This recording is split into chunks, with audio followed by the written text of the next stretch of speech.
Tires are where the rubber meets the road, but they can be very confusing if you don't know what you're looking at. Let me give you a brief overview of your next set. Today we're looking at two 75/65 R20 Maxtrek Mud Trac tires. This is a Maxtrek brand tire. It is from the MT series that they offer. This tire has a performance designation of mud terrain passenger light truck and SUV tire. This tire has a 10-ply construction. I will go over what that means in just a moment.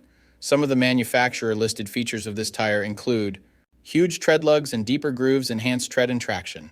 Special silica technology prolongs service life. Terrain-sensitive deformation technology for safe driving in bad terrain. High void tread pattern ejects mud and stones, so there's always a clear section of tire to dig in. Reinforced tread and sidewall area resists punctures and cuts. Lugs wrap around onto shoulder to boost lateral grip. So to start, we will look at the tire size. This is one of the most important parts, if not the most important part of your tire shopping journey, because if you order the wrong size, they more than likely won't work on your vehicle. This tire size should be showing on the screen right now. So let's work from left to right and break down what these three numbers mean. When you're making your next tire purchase, there's some numbers that you need to keep in mind. The first number is for the section width of the tire. The section width of 275 in this sequence refers to the tire's width in millimeters. In other words, this tire is 275 millimeters wide, from sidewall to sidewall.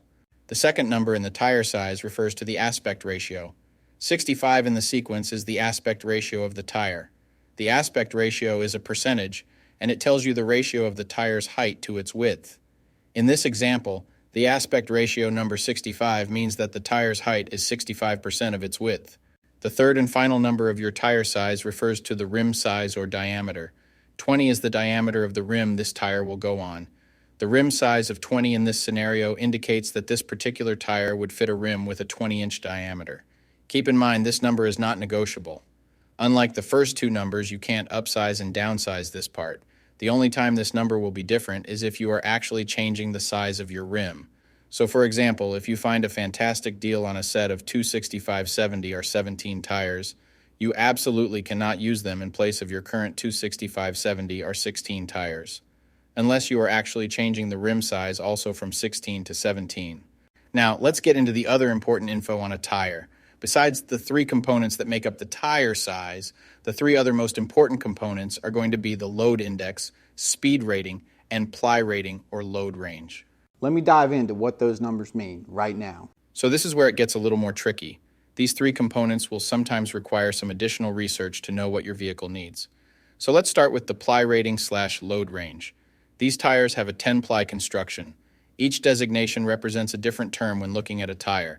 This can directly affect things like max tire pressure and also plays a part in the next two numbers we are going to talk about. When in doubt of the rating your vehicle requires, in most cases it is safe to go with the same rating your vehicle currently has, as long as it was replaced with the correct spec of tire last time they were replaced. Now let's talk about the other two components, load index and speed rating. Next to your tire size, you will see a number and letter combination like 126Q. The number 126 is the load index. This is the number relative to the weight capacity of the tire. The higher the number, the greater the load carrying capability of the tire. Load index ranges from 0 to 150. If you are replacing your tires, they have to be the same or higher load index, never lower.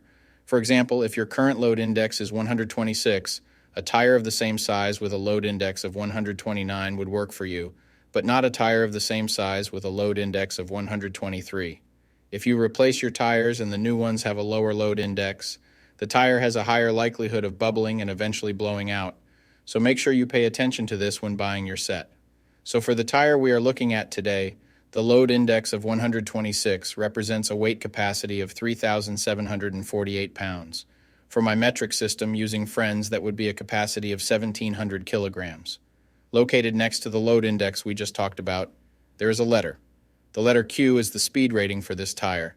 This is the maximum speed sustainable for the tire. Each letter has a corresponding speed rating approved by the Department of Transportation and the tire manufacturer. Alphabetically, the speed rating increases as the letters advance from A to Z, except for the letter H, which we'll explain in a minute. The most common speed ratings range from L, 75 miles per hour, to W, 168 miles per hour. High-performance racing tires speed rated 168 miles per hour or higher are marked ZR. Originally, tire speeds were just S, H, or V, S being the slowest, H being the middle, and V being the fastest. Over the years, as tire speeds have evolved, for whatever reason, H has always remained the same, 130 miles per hour.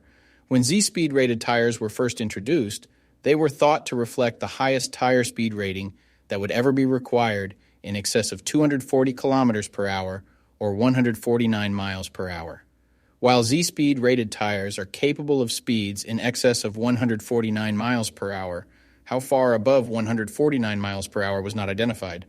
That ultimately caused the automotive industry to add W and Y speed ratings to identify the tires that meet the needs of vehicles that have extremely high top speed capabilities. So the speed rating of Q in the case of this tire means that this tire is rated for speeds of 99 miles per hour or 160 kilometers per hour. While speed rating is important in some unique cases, you shouldn't spend a ton of time focusing and comparing tires based solely off of this. While you do want to make sure the tire matches your vehicle manufacturer's specified speed rating, in almost all cases, the speed rating of a tire should always be above 85 miles per hour, which is technically the fastest posted speed limit anywhere in the United States.